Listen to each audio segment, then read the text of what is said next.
to.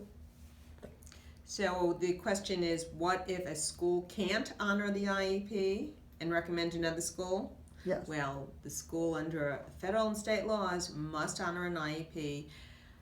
What happens when a parent moves with a child from another school district or another state and they have an IEP, the school has to implement the IEP to the extent comparable. They may not have the exact same services, but to the extent comparable until the school writes another IEP. And generally, the school won't write another IEP until a child is in the school for a month because you want to see what the child looks like.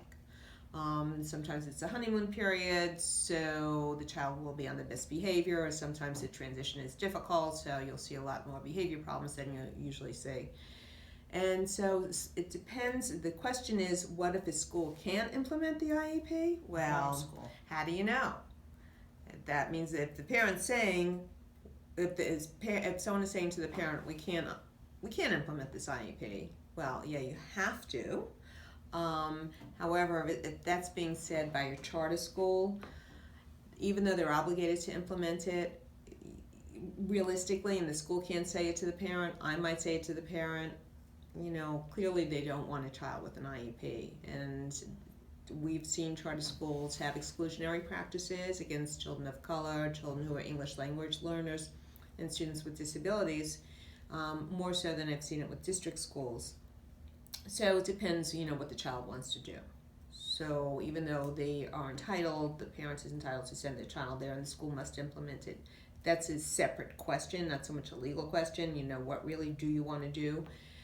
But if a school recommends another school and it's a private school, then that school has to pay for it. Anytime an IEP team, if it's an IEP team, recommends something else, your child needs music sessions or your child needs some math tutoring. Oh, really? Well, he's entitled to a free and appropriate public education. So then if you're saying that my child needs that to access the curriculum, then the school district needs to pay for it. So it depends on really the actual words that are said to the parent. And what the parent may want to do is just send an email to whoever spoke to them and their administrator or supervisor, and you can always find that information online, and say, I just want to understand, because maybe the parent didn't understand, or maybe it wasn't explained clearly, or maybe it was said by a secretary who's not authorized to speak on behalf of the school administration.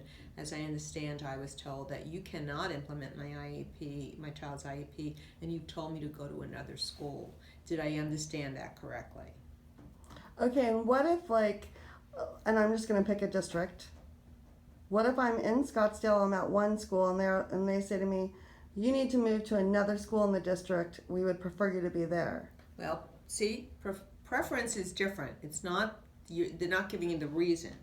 But schools sometimes have autism programs that only certain school districts have autism programs that only some schools. A school district is not obligated to create a program at your home school if they already have an appropriate program for your child in another school. Awesome.